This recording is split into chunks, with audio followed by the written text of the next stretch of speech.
Hello friends, stock market के news channel में आपका स्वागत है। आज मैं एक और स्टॉक लेकर आया हूं जो बहुत ही ज़्यादा ट्रेंड में रहता है। क्योंकि पहली स्टॉक है तो वो बहुत ट्रेंड में रहता है, क्योंकि वहां पे क्या होता है कि लोग कम पैसा लगा के बड़ी क्वांटिटी लेते हैं, ज़्यादा क्वांटिटी ले लेते हैं, तो वो फिर चलता रहता है ट्रेंड। और अभी भी हम लोग के माइंडसेट में ऐसा है कि हम कोई छोटा स्टॉक लें, ज़्यादा क्वांटिटी लें। तो ये जो माइंडसेट है ना, इस माइंड चक्कर में ये स्टॉक बहुत ही ज़्यादा हमेशा चर्चा में रहता है, हमेशा। तो ये स्टॉक के बारे में आज आप बात करते हैं। 1994 में इस कंपनी की स्थापना हुई थी, जयप्रकाश वेंचर लिमिटेड। ये कोल माइनिंग, सैंड माइनिंग और cement grinding and production of thermal and hydro electricity sector में काम करती है। जेपी ग्रुप, ये एक ग्रुप है जेपी, और काफी फेमस ग्रुप था एक समय, तो उसका बहुत नाम था। तो ये हम जानते हैं इसके बारे में आगे। Jaiprakash venture limited, market cap almost 67 से करोड़ रुपए का है। करंट प्राइस 9 रुपये 80 पैसा, हाई 10 रुपये 80 पैसा और लो 5 रुपये 15 पैसा। और बुक वैल्यू देखिए, 15 रुपये भी बुक वैल्यू है और डिविडेंड नहीं देती कंपनियां। तो अभी भी बुक वैल्यू से ये स्टॉक नीचे है, तो बुक वैल्यू तो टच करेगा ही करेगा। ये बुक वैल्यू तो टच करेगा ही करेगा। आइए हम जानते हैं इसके बारे में और। अब देखिए, ये मैंने जहां पे ये एरो ये जो आ रहा है बनकर, यहां पर देखिए आप, 2020-17 अप्रैल में इस स्टॉक की वैल्यू थी 70 पैसे। 70 पैसे स्टॉक की वैल्यू थी। और आज ये ऑलमोस्ट 10 रुपए के आसपास ट्रेंड कर रहा है। तो 13 गुना तो स्टॉक बढ़ ही गया। लास्ट 3 ईयर में 13 गुना स्टॉक बढ़ गया। और जब बढ़ा, जब कंपनी के ऊपर भारी कर्ज था, डेट था, ये तब बढ़ा। 70 पैसे का शेयर 11 साढ़े 11 पे स्टॉक गया था, अभी 10 रुपए पे ट्रेंड कर रहा है। और ये स्टॉक कब बढ़ा? जब कंपनी पे भारी कर्जा था। ये तब की बात हो रही है। अब देखिए, अब बात करते हैं सेल्स की। हम 2012 से बात करें तो कंपनी का सेल्स धीरे धीरे बढ़ता जा रहा, बढ़ता जा रहा, बढ़ता जा रहा। यहां डाउनफॉल आया 3200 करोड़, फिर यहां से फिर बढ़ा 3300 करोड़, 4600 करोड़, 5700 करोड़, 5600 करोड़। और इनके एक्सपेंसेस भी बढ़ते गए यहां पर।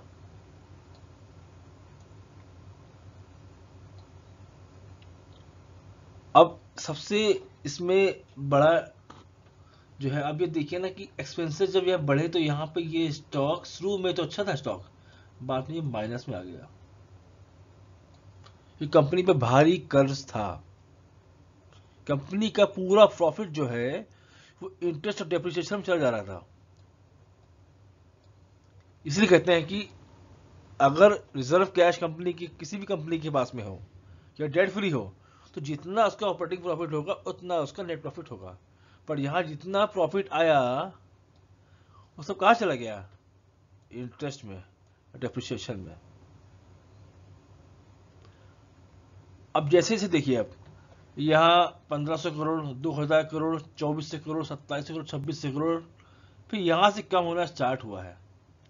जैसे जैसे कम होता जा रहा है, देखिए कम होता जा रहा है, ये कम हो रहा है और ये भी कम हो रहा है। बहुत ध्यान से देखिए इसको आप, ये दोनों कम होते जा रहे हैं। तो ये दोनों जब कम हुए तो प्रॉफिट दिखने लगा। जब इंटरेस्ट और डेप्रिसिएशन, जब इसका अमाउंट कम हुआ तो प्रॉफिट दिखने लगा। बहुत बारीकी समझिएगा इस पॉइंट को आप। इंटरेस्ट कम हुआ, डेप्रिसिएशन कम हुआ तो प्रॉफिट दिखने लगा। अब देखते हैं, अब देखिए यहां पर रिजर्व कैश की बात हो रही है। यहां पर 18 में कंपनी का रिजर्व कैश जो है, और 19 में जो है बहुत ही लो रहा। यहां पे अच्छा सा रिजर्व कैश था तो यहां कम हो गया। उसके बाद टर्निंग पॉइंट आया 2020 मार्च, यहां से बढ़ा 3100, 3400, 3500, 3600 आसपास। अब देखिए सबसे बड़ा पॉइंट क्या है, ये स्टॉक ऊपर क्यों जाएगा, उसके पीछे लॉजिक है। ये स्टॉक को ऊपर जाना ही जाना है, बट वही है कि स्टॉक मार्केट पेशेंस का गेम है। तो अभी आपको पेशेंस रखना है। जैसे देखिए कि प्रीवियस वीडियो में अदर कंपनीज के शेयर्स देखिए 4-5 साल एकदम सोए हुए थे, 6 साल एकदम सोए हुए थे, वहां से अचानक 400, 500। तो सेम चीज यहां पर देखिए आप। अब देखिए कंपनी क्यों ऊपर जाएगी, कंपनी क्यों अग्रेसिव है। देखिए आप, बोरोइंग 32,000 करोड़ थी, यहां से लगातार कंपनी ने काम करना शुरू किया। अब देखिए आप, अभी की जो बोरोइंग है वो 4700 करोड़ हो गई है। 32,000 करोड़ से 4700 करोड़, ऑलमोस्ट कंपनी ने जो है 27,000 करोड़ के आसपास डेट कम किया है। कंपनी डेट कम क्यों कर रही है, इसलिए कर रही है क्योंकि कंपनी को आगे बढ़ना है, कंपनी सीरियस है, कंपनी फोकस है, इसलिए डेट कम कर रही है। अगर कंपनी को आगे नहीं बढ़ना होता तो यहाँ पे ये स्टेप आपको दिखता ही नहीं। ये जो दिख रहा है ना आपको बोरोइंग का, लोग बोलते हैं जेपी पावर खराब है, बेकार स्टॉक है, डेड स्टॉक है। अरे कैसे डेड स्टॉक है, 70 पैसे का शेयर 10 रुपए पहुंच गया, 32,000 करोड़ का डेट जो है वो 4700 करोड़ लग गया। अब 2-4 क्वार्टर में, 2-3 क्वार्टर में अगर ये डेट और कम हो गया, मतलब ऐसा लग रहा है कि 2-4 क्वार्टर, 2-3 क्वार्टर के अंदर अंदर ये डेट रिजर्व कैश से कम हो जाएगा, और ये कम हो गया तो जो प्रॉफिट है वो पूरा दिखाई देगा। ये कम हो गया तो पूरा जो इंटरेस्ट डेप्रिसिएशन है वो एकदम, अगर जब जीरो हो जाएगा ये स्टॉक आपको मिलेगा ही नहीं, ये स्टॉक नहीं मिलेगा आपको फिर ये इस भाव पे। तो सब का खेल है, मैंने फिर बोला पेशेंस से खेल है। कंपनी का टाइम खराब है, कंपनी खराब नहीं है। सेम चीज यही थी सुजलॉन में, 2 रुपए का शेयर था तो किसी ने नहीं लिया, आज जब 29 रुपए पहुंच गया है तो सब खरीद रहे हैं, वीडियो आना स्टार्ट हो गया है, सुजलॉन ले लो, सुजलॉन मल्टी बिगर, सुजलॉन भाग रहा है, विंड एनर्जी में फ्यूचर है। तो उसमें नहीं पता था लोगों को कि विंड एनर्जी फ्यूचर है, फ्यूचर उसमें पता था। जब कोई स्टॉक भागता है ना तब वीडियो बनाते हैं लोग। तो मैं अभी भी बता रहा हूं, ये स्टॉक को ऊपर जाना ही जाना है।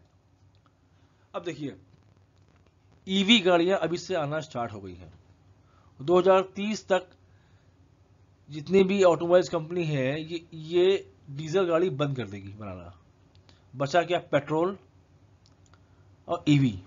और ईवी की डिमांड बढ़ती जा रही है, एनवायरमेंट फ्रेंडली है। तो इंडिया में अगर ईवी की डिमांड बढ़ती है तो अगर रोड पे जो गाड़ियां चल रही हैं अगर वो फुल्ली ईवी स्टार्ट हो जाती है ना, फुल्ली होती 50% होती है, अगर 50% पेट्रोल पे 50% ईवी भी रहती हैं तो कितनी डिमांड बढ़ेगी पावर की।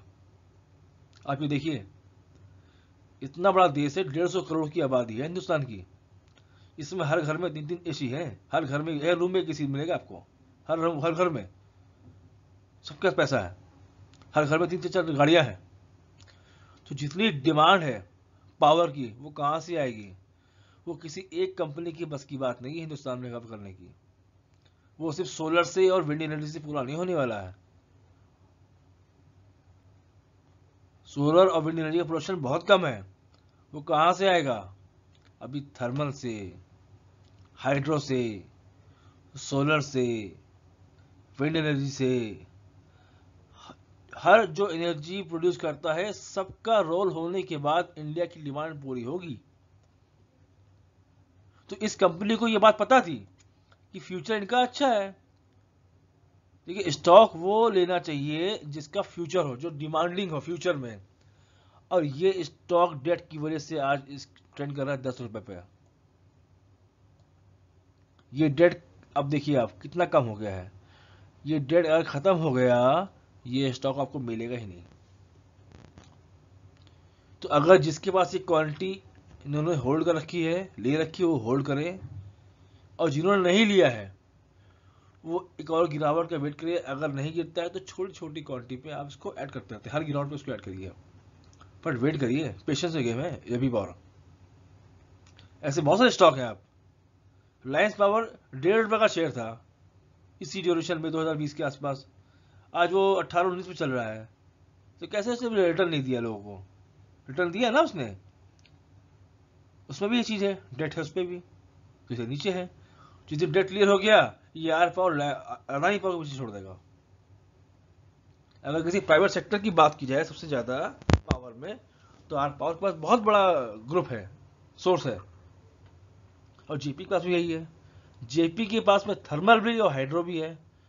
थर्मल तो अभी इतना इंडिया में कोयला है कि खत्म नहीं होने वाला, 200 साल तक खत्म नहीं होगा कोयला, इतना कोयला इंडिया के पास में है, इतने माइंस हैं।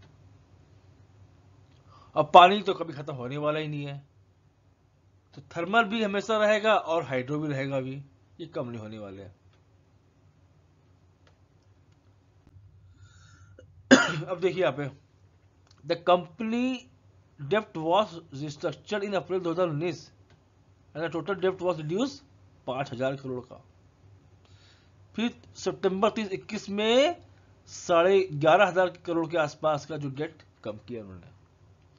तो ऐसे कम नहीं हो रहा है, 32,000 करोड़ से आज 4,000 करोड़ डेट हो गया, तो ऐसे कम नहीं हो रहा है। कंपनी सीरियस है, फोकस है, और कंपनी को पता है कि फ्यूचर में डिमांड है जिस सेक्टर में काम करती है, तो इनको तो ऊपर जाना ही जाना है। अब देखिए रेवेन्यू बैकअप, देखिए आप 98% ऑपरेशन से आता है, 2% अदर से आता है। अब देखिए सेगमेंट में बात करता हूँ रेवेन्यू की, तो 77% पावर से आता है इनका रेवेन्यू, 9% कोल से आता है और 14% सैंड से आता है। पावर ये फ्यूचर है, एनर्जी फ्यूचर है, एनर्जी अभी नहीं, आप 2-4 साल और रुके रहिए, ये स्टॉक मिलेगा ही नहीं आपको, और जो भी होल्ड करके चल रहे हैं उनको उसका रिवॉर्ड मिलना ही मिलना है, मिलना ही मिलना है। ऐसे हजारों एग्जाम्पल है स्टॉक मार्केट में।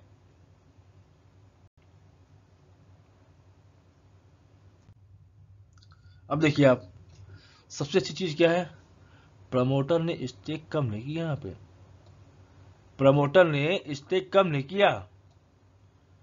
अगर कंपनी को कुछ करना होता, या फ्रॉड होती, या डूबना होता, या सीरियस नहीं होती, तो यहाँ पे कम होता और कम होता, लेकिन 24 से कम नहीं हुआ। 24% प्रमोटर पास में स्टेक है, ऑलमोस्ट 5% जो है एफआई के पास में है। इंडिया के पास कितना है, 22% है, 20-20, 40-50% तो ये हो गया। उसमें से देखिए आप, इस पब्लिक के स्टॉक में जो 49% दिखा रहा है, इसमें 5% तो नरेश चंद्र तलवार जी का है, जो जयप्रकाश पावर लिमिटेड में किसी बड़ी पोस्ट पे हैं, प्रमोटर ग्रुप के हैं ये, इनके पास स्टॉक है 5%। और 1.5% के आसपास जो है वो मणिभद्र कंस्ट्रक्शन की लिमिटेड के पास में है स्टॉक ये। तो अभी भी 57 से 58% स्टॉक जो है वो बड़े दिग्गजों के हाथ में है, यहां से कम नहीं किया इन्होंने। अगर इनको पता होता कि कंपनी को आगे कुछ काम नहीं करना, ये सीरियस नहीं है, तो ये बढ़ाते नहीं स्टॉक यहां से, ये कम हो जाता। फिर ये कम नहीं हुआ, ये सस्टेन रखा है इन्होंने। और जिस दिन ये बढ़ेगा, जिस दिन ये बढ़ा यहाँ 24 से ऊपर, समझ लो कि टाइम आ गया। मैं बोला था आप लोग को ना कि प्रमोटर अगर स्टेक बढ़ाता है तो कुछ ना कुछ इंटरनल न्यूज है, तो बस वेट करिए, 24 से ऊपर जहां बढ़ा समझिए कि टाइम आ गया इसका। तो स्टॉक कोई बुरा नहीं होता, टाइम बुरा होता है। और दुनिया के जो बड़े इन्वेस्टर हैं, दिग्गज, उनका ये जो है थॉट है कि जब कोई अच्छी कंपनी किसी समस्या की वजह से, उसकी इंटरनल इश्यू की वजह से अगर उसका उसका अगर स्टॉक का वैल्यू गिरता है, उस समय उसे खरीदना चाहिए, उस समय उसे खरीदना चाहिए। तो खेल सब्र का है यहाँ पे। सीजी पावर जो है वो 5 का शेयर आ गया था, स्कैम हुआ था कंपनी में, किसी ग्रुप ने एक्वायर किया, आज वो स्टॉक पहुंच गया 500 रुपए पे। तो ऐसे नहीं पहुंचा है, जिन लोगों ने 5 रुपए पे उसको खरीद के होल्ड किया होगा, आज उन्होंने वो माला माल हो गए होंगे। तो सेम यही है, इस स्टॉक में भी यही। इसको होल्ड करिए, होल्ड करिए। और पावर सेक्टर का शेयर है, और पावर की डिमांड है, फ्यूचर है पावर, इसलिए मैं बोल रहा हूं। अगर ये स्टॉक पावर सेक्टर का नहीं होता मैं आपको नहीं बोलता। बट क्या है कि इंडिकेशन है, प्रमोटर ने स्टेक एकदम कम नहीं किया, उसके बाद डेट कम हो रहा है, इंटरेस्ट डेप्रिसिएशन धीरे धीरे उसकी भी वैल्यू कम होती जा रही है, कंपनी धीरे धीरे प्रॉफिट में आ गई है, रिजर्व कैश बढ़ रहा है, स्टॉक जो है वो फ्यूचर ओरिएंटेड है। तो ऐसे स्टॉक को हम होल्ड करके चलेंगे। हम घबराने की जरूरत एकदम नहीं है। कोई कुछ भी बोले, निकल जाओ, बेकार स्टॉक है, बढ़ नहीं रहा है, आप डटे रहो। आप डटे रहोगे तो उसका बेनिफिट आपको मिलेगा।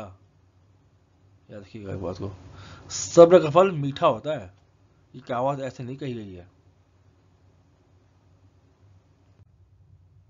अब देखिए, जेपी ग्रुप है, group of companies, Jaypee greens, Jaypee hotel resort, Jaypee hospital, Jaypee cement.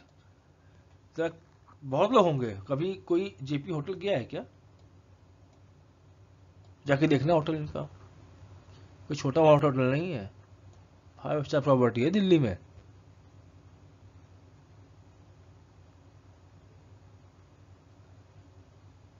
समय खराब हुआ है, स्टॉक खराब नहीं है।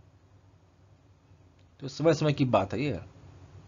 तो ये टाइम है इस स्टॉक को उठाने का और चुपचाप बैठ जाने का। जैसे जैसे 2030 के करीब आप पहुंचोगे, जितनी पावर सेक्टर की कंपनियां हैं वो सब बूम हो चली जाएंगी। रॉकेट, सुजलॉन को कुछ टाइम पहले कोई ले नहीं जाता, 2 साल पहले, क्या बेकार स्टॉक है, 1 रुपए का, 1.5 रुपए स्टॉक है, आज 30 रुपए पहुंच गया है। 70 पैसे का स्टॉक जेपी पावर 10-11 रुपए ट्रेंड कर रहा है, बेकार स्टॉक है। अरे कहां से बेकार है भाई? तो होल्ड करो, मैं फिर बोल रहा हूं उसको होल्ड करो। कुछ पॉइंट्स मैंने आपको बताए हैं, वो इंडिकेशन ये शो कर रहा है कि कंपनी सीरियस है, फ्यूचर के लिए फ्यूचर ओरिएंटेड है, गोल ओरिएंटेड है, और उसका जिस सेक्टर का कंपनी है उसकी डिमांड आगे बहुत है। अब देखिए की पॉइंट क्या है। 400 megawatt Vishnuprayag hydro electric plant in the state of Uttarakhand, जो 2006 में स्टार्ट हुआ था। एक 500 megawatt Jaypee Bina thermal power plant in district Sagar MP में है, और 2 यूनिट है 250 मेगावाट की। पहली स्टार्ट हुई थी 12 में, दूसरी स्टार्ट हुई 13 में।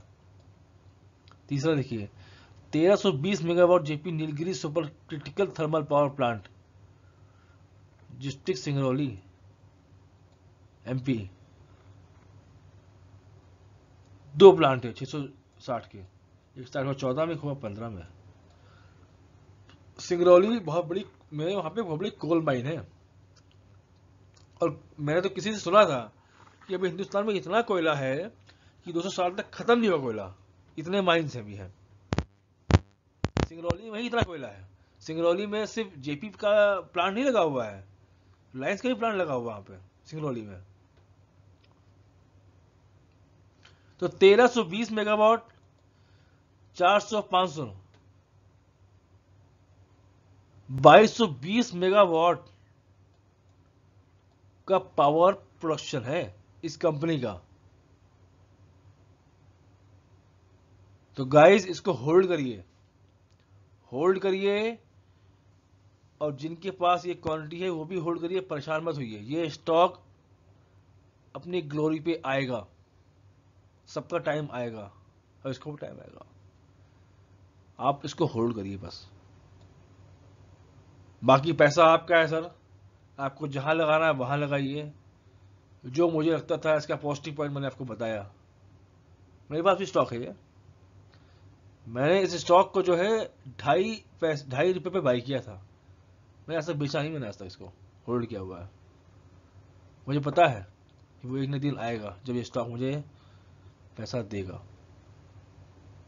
तो स्टॉक मार्केट एक पेशेंस का गेम है, मैंने पहले ही बोला आपको। बहुत सारे अपने वीडियोस आपने बहुत सारे ऐसे कोर्स सुने होंगे, थॉट्स सुने होंगे इन्वेस्टर से, दिग्गजों से, जो स्टॉक मार्केट का जो है कि पेशेंस, सब्र।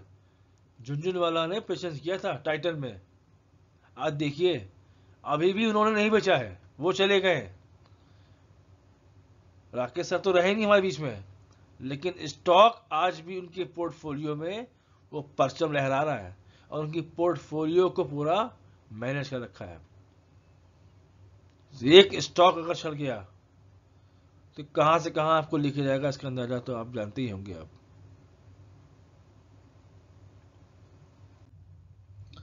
तो अगर मेरा वीडियो आपको अच्छा लगा, मेरी बातें आपको अच्छी लगी, जो न्यूज़ शेयर किया है उसमें कुछ डिटेल आपको लगा अच्छा है, आपके काम के लायक है, तो आप मेरा चैनल लाइक करिए, सब्सक्राइब करिए और मेरे वीडियो को शेयर करिए। अब इस वीडियो को मैं क्लोज करता हूं। जय हिंद।